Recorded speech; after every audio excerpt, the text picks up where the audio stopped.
Hello, ladies and gentlemen, and welcome to a very special Out of the Fast Lane podcast. I am your host, Brady Hauser. On tonight's show, you guys probably know this kid. He's pretty famous, I must say. We got 360 sprint car and outlaw kart driver Tanner Holmes and YouTube star Tanner Holmes. We'll talk about the YouTube channel, his outlaw kart career, and some other great topics in just a couple minutes.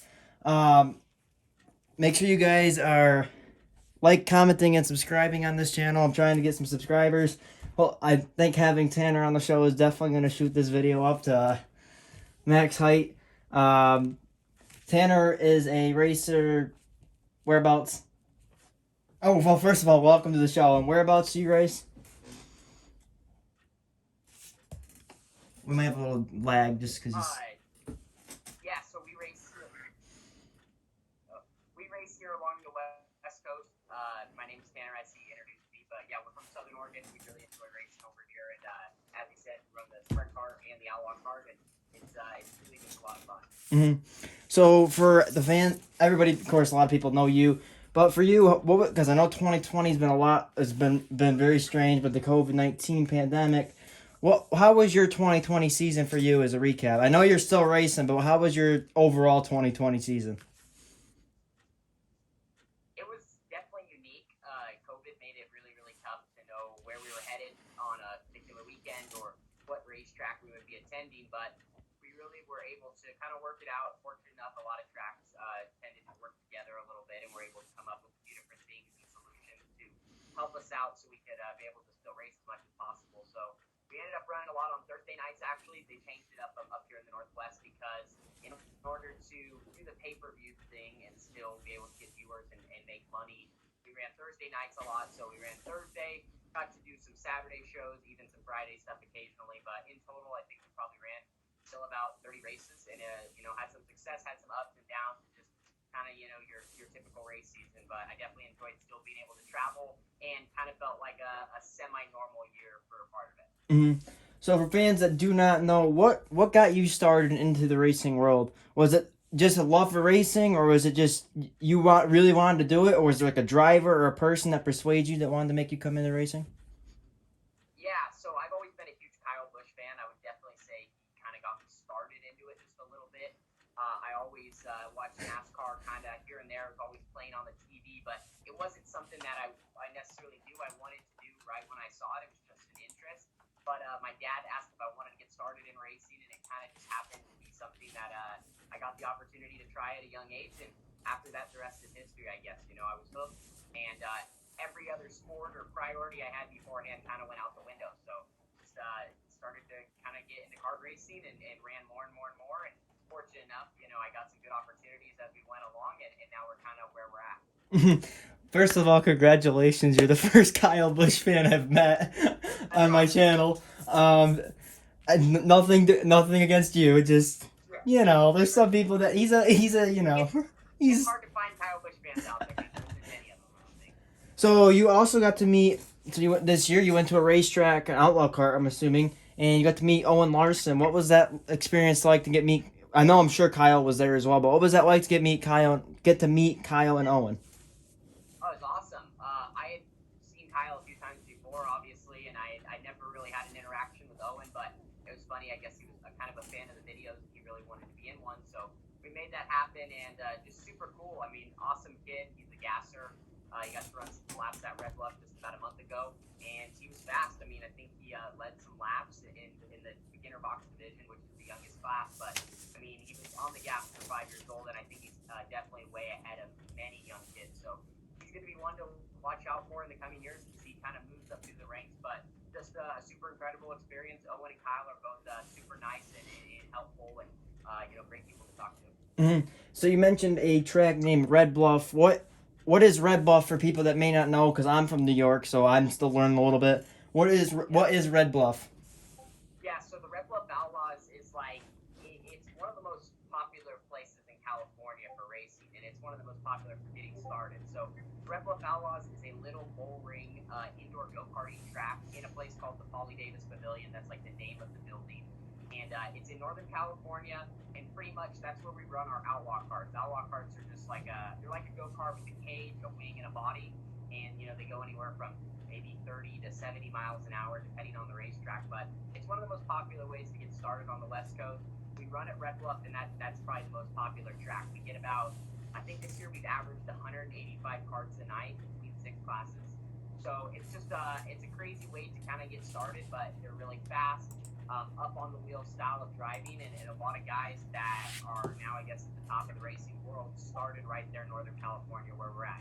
Kyle Larson, Rico Abreu, Logan Seavey, the list kind of goes on. So it's definitely something to look into. It's a place that's been around since the 1980s, and just over time with some big names kind of running there and getting a lot more recognition with the media, it's really started to kind of take off. Mm-hmm. So, what are some of the most memorable wins that you've had in your outlaw / sprint car career? I know you won a couple times this year. Actually, the one race you had a pretty eventful race. You were running third, I believe, and then the two leaders took each other out. Yeah, I've had that happen before, where we've been in a good spot and guys wrecked each other and whatnot. I think the most memorable win probably for me is one of my recent ones, or one where I felt like we just ran a perfect race. It was up in Montana, and it was our fourth night in a row of racing. We were kind of at the end of it. It was right on Labor Day weekend, and it was at a track called the Electric City Speedway, and that place is just nuts. It's probably the coolest track I've ever been to. Super slick, wide. You can do so many different lines, and pretty much we started on the front row, fell back to second early, and was able to just run a good race in lap traffic and win. But it was my second 360 win in my career, and like I said, it was just one of those races where I felt like I was perfect. So something like that is definitely something you remember, and it was just so cool to be at that track that night and kind of put it all together. But we've had a lot of cool moments throughout, I guess, my short racing career, and through outlaw cars and sprint cars, and like I said, a lot of good opportunities. We've been able to make the best of it. Mm-hmm. So your sister Carly, or Yes. so your sister Carly also started racing this year. What was that like, getting to share the racetrack with your sister for the first time? Because she was never been in a sprint car before, and it was her first time out. What was that like, getting to share the track with her? Yeah, it was unique. It was something that we hadn't gotten to do in a while, because we don't usually get to race in the same classes. We have about a 3-year age gap, so she's usually one class below me. But just super cool to be able to kind of be there for her, to help her out with lines and advice, and kind of see her be successful and be on the gas. So that was something that definitely I hold close to me. But like I said, we don't get the chance to race much, so it's definitely competitive when we do. And I think as we go farther on into the future, as she gets better, I better watch out, because she might be coming right there, Mom. So one of these days, I can already see the video coming in the future. I get beat by my own sister. Yeah. So what got you started into the YouTube world? Because when you first started, you were just doing alcohol. Like a lot of really what got for me, what I noticed a lot was a lot of people wanted to watch your crash compilation videos, and that's what got you wanting to make the YouTube videos and vlog around your racing experience. Yeah, I've always enjoyed creating things like, with video and kind of pictures. So I knew that kind of in the racing world there was a huge gap for, not a lot of people doing anything. And I was like, man, I've always wanted to have a YouTube channel and make vlogs, because obviously that's something that's become so popular lately. So in 2016, I just decided one day to shoot a video about our race that we were heading to, which was the Outlaw Kart Showcase, and put on by Kyle Larson.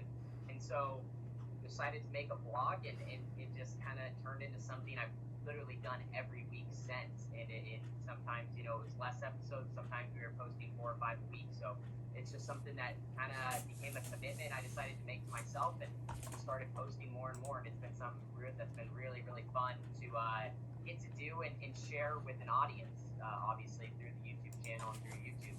But it's something that's been a lot of hard work and a big learning process. Mm-hmm.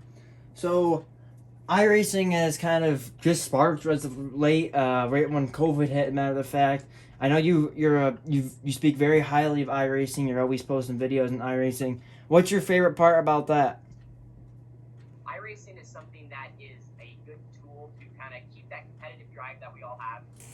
It helps with that, but mainly the biggest thing I think that iRacing helps as obviously it's just a simulation. You don't get the feel of being inside of a race car, but you kind of have the game side to it. You have a side where it could possibly be a tool.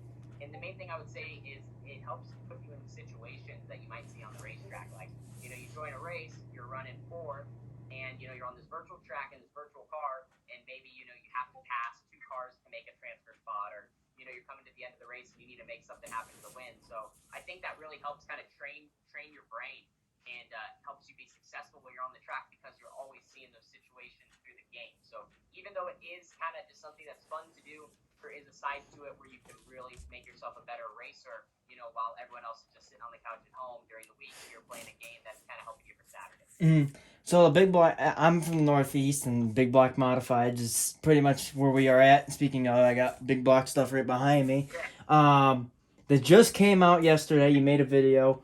What was your initial thoughts of the big blocks coming out in iRacing? Extremely cool.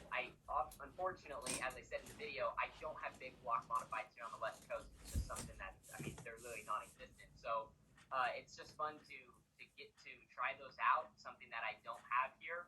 And initially, I really thought they just drive so, not easy, but they're a smooth ride. They kind of get in the corner, you can drive them hard, but at the same time, there's a ton of throttle control that's needed. So I think it's going to be one of those cars that it's going to be tough to be fast in because the guys that are really good and drive them a lot are going to be right at the top of the game. But I think with some laps and stuff, it should be fun to kind of try to get better and better and see the type of racing that they have. So for me, for my background, I come from a small town in New York a little bit. I'm just going to tell you a little bit. And Stuart Friesen is, if you know NASCAR driver Stuart Friesen, he lives literally 15 minutes from my house. And they run the track I announced at. He was track champion for like 4 years in a row there, and he's one of the best big block modified drivers out there. And I was actually fortunate enough to come into a lobby yesterday where he was in, and for me personally, I think getting to race with somebody that because like I said, I'm just an announcer and doing podcasts. So for me to get to race somebody that I've seen in the real world, I'm not saying I've raced with you before, but like getting to race with people like you or Stuart Friesen or the guys from Northeast, Anthony Perego, all those guys, you might not know them. They get to race them guys. I think it's pretty awesome. It's not common you get to hop into a lobby with, especially as a fan. It's not common you get to hop into a lobby with, say, Tanner Holmes or Stuart Friesen. It's just pretty rare, and that's for me. Yeah, I think that's what's cool about iRacing. It kind of bridges the gap between fans, announcers, media people, and racers, and gives us the opportunity to literally turn laps together and have some fun, and kind of gives everyone an opportunity to see what it's like to kind of be in the car and all the different things that are happening. Because sometimes when you're just in the stands, there's so many things that are going on that are just it's hard to see, without like an onboard camera or actually being in the car. Yeah, if I can remember straightly, I was racing a dirt street stock race back a couple months ago when I first got iRacing, and I'm just racing with random people, fans, all that stuff. And about 2 minutes later, I get a notification. All the people that come up on the top, and it says Rico Abreu. I'm like, is this the real Rico? So somebody asked, is this the real Rico? And then when you get to ask the driver if it's actually them, and they say yes, it's like, oh no, I'm racing them now. This ain't good. Yeah. So back to your little bit on your side. You started racing karts back when you were age 14. And 2016 you were just starting, and then 2017 and 2019 you were fortunate enough to win the Outlaw Kart Driver of the Year. What was that mean? What's that mean for you? What was that? What kind of honor was that for you to be named that driver? Oh, big time! It's a huge honor to even just be considered for that award. Really appreciate, the fan base is a big part of that. Obviously, just everyone that kind of nominated me and whatnot. But it's super cool to see that I guess our videos have an impact on some of the kids that are trying to get started in racing or inspires them or they really enjoy watching them. So that's really why I like to do it. It's cool to build that audience and we're almost like a whole community on the channel and everyone really enjoys hearing about others' racing stories or how they got into it and we all there to look out for each other. But super cool to just be considered for that award and have the chance to win it even better. So for you as a driver, this is not something you want to talk about, but I pulled up the picture and it looks like you're upside down in this one picture.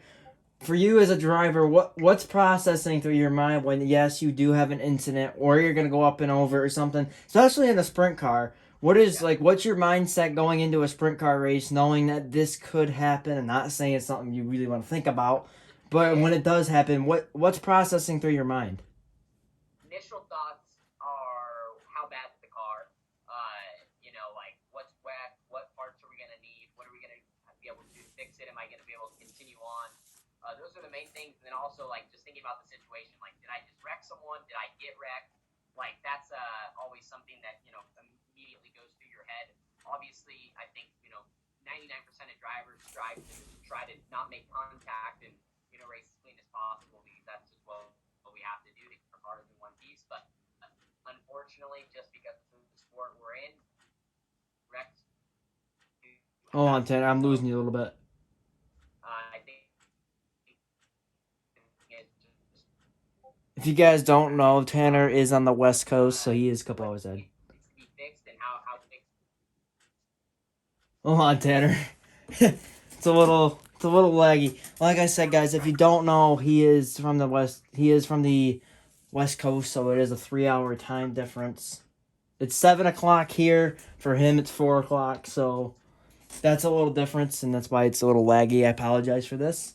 We'll get him back here in a second. I'll just show you guys a couple of his career You highlights and got me stuff. now. Yeah, I got you. All right, so back to what you were saying because you lagged out a little bit.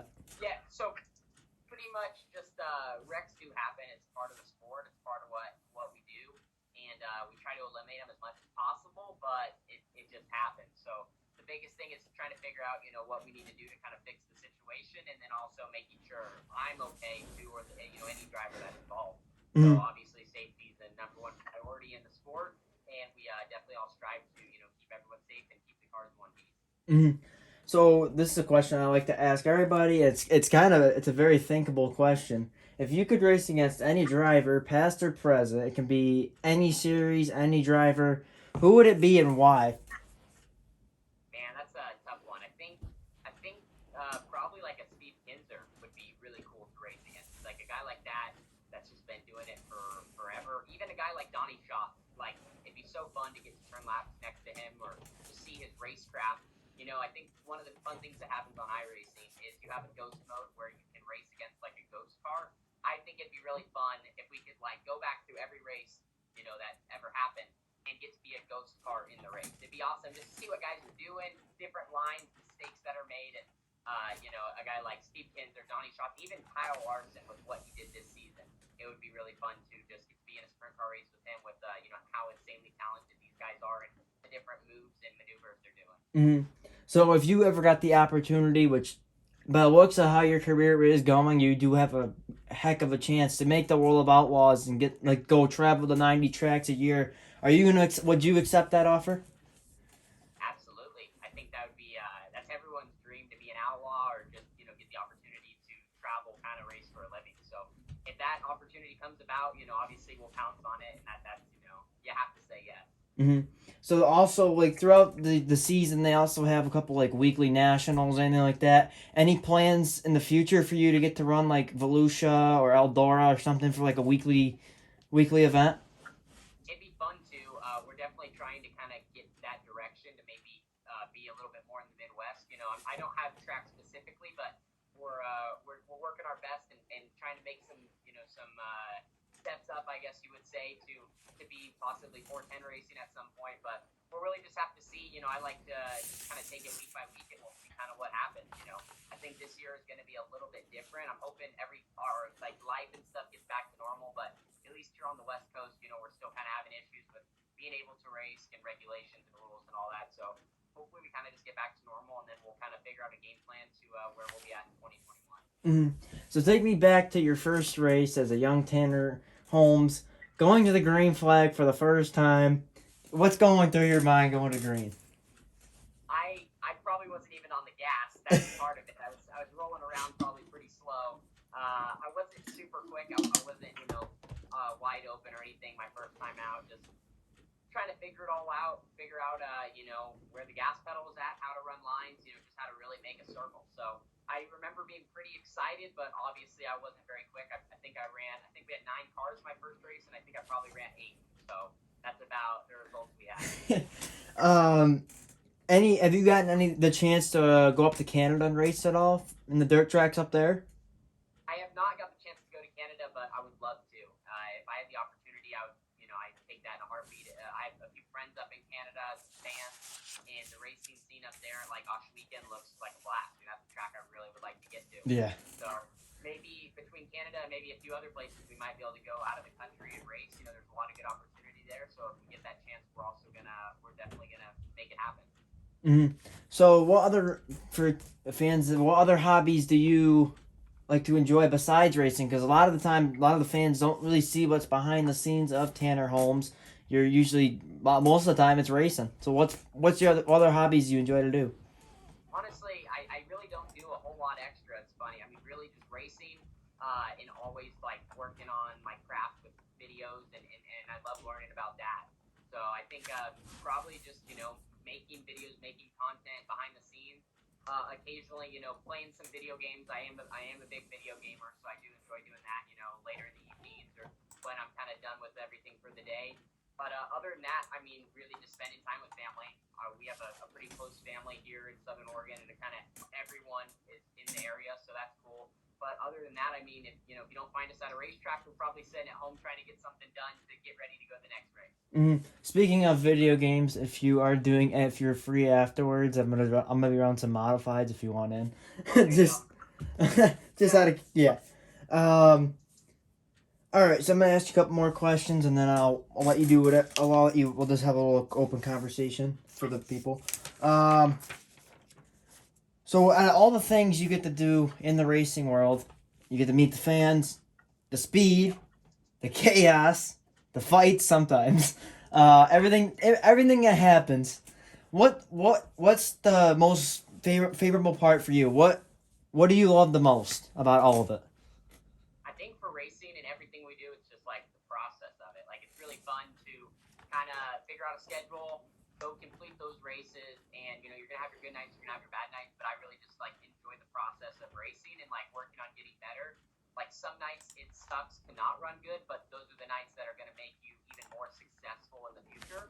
So like that for me is like the whole part of it. It's just the game of racing, I guess, and then also since we do the videos and the content and the social media posts, like that makes it just that much better. So even though it's sometimes you absolutely want to bang your head into a cabinet after the A-main event because you struggled or whatever happened, you have your nights where you go out there and absolutely dominate the field or run up front a stacked field, and that's why we do it. So that between that and getting to meet all the fans and people that enjoy our stuff is like hands down the best part of it. Mm-hmm. Okay, so that's all I got for question wise. You got anything you want to ask me? Any? No, hey, yeah. So you said where you're from. What are some of your local tracks? So for me, the track I have to announce at 2 tracks. The one I partially announce at. I got an opportunity to announce. One's Fonda Speedway. I don't know if you've heard of Fonda Speedway. Okay. It's it's a pretty big track. It's a little funky. It's a weird shaped oval. Actually back in like the 50s, Richard Petty and all those guys came, and there was a NASCAR race affiliated there. Albany Saratoga Speedway, or they call it Malta, is another big track in my neck of the woods. We used to have the Syracuse Mile, which I'm sure you've heard of that, until unfortunately our governor, kicked that out of there. And then we have Oswego Speedway, which is a big asphalt track / dirt a little bit here and there. Lebanon Valley, because Lebanon Valley, it's a nice track we have. What else? Let's see. We got Canandaigua Speedway. There's some good tracks in Pennsylvania. New Egypt, Big Diamond Speedway. It's a couple nice tracks in Pennsylvania. Glenridge Motorsports Park is the track I'm actually fortunate enough to announce at. And I also like, for me personally, I traveled to Volusia in February for the Nationals because I'm friends with the announcer. That's why I was wondering if you were going to be down there this year. Other than that, there's a lot of good tracks up here in New York. If your group of cars ever comes up here and you get a chance to race, I highly recommend it. No, absolutely. I would love to, and that's the only luxury we don't really have here on the West Coast is having that many tracks. I mean, in the whole state of Oregon, I think there's like 5 that could run sprint cars, and there's maybe 1 track that runs 360s. So it's fairly limited. We just got to travel more. But once we kind of get out of our bubble and we go from one coast to the other coast, you will definitely see us traveling a lot more because you guys just have so many more tracks back there. Mm-hmm. Any other questions you have? No, hey, just thanks for having me on. It was fun. We'll keep you updated on everything you're up to. Any people you want to give a shout out to? Family, friends, sponsors? Yours. Just my mom and dad and my 2 sisters, Carly and Krista. They always they support me in everything I do. So it's awesome to have it along for the ride, and we're just stoked to get into 2021 and hopefully accomplish our goals. So, ladies and gentlemen, on the YouTube, this is Tanner Holmes. You guys know him well. If you guys didn't know, like his background story, here was your background story. I'll talk to you in a minute. So, if you guys, like I said, if you guys want to see more content like this, make sure you guys like, comment, and subscribe. And we are going to be talking about possibly making merch. I will definitely keep you updated on that because I'll be able to get you something. But for sure, I'll get your address after this just for fun. I'll send you one of these. I got my sticker, so I'll be able to send you one of them, and I'll talk to you about that in a second. But ladies and gentlemen, this is Tanner Holmes. I'm Brady Hauser. Thank you guys so much for watching. I hope you enjoyed this very special. I'm gonna be honest with you guys. When I saw Tanner's name pop up and he said, "Yeah, I'll do the show," I'm like, is this actually him? Because I know because I've seen their verified account. I'm like, is this actually Tanner? Or is this some imposter dude that's trying to just get some fame and come on my show? And then sure enough, it was Tanner. So I'm very fortunate enough to have him come on the show. So thanks again. And yeah, that's all I got. And subscribe, guys. Subscribe.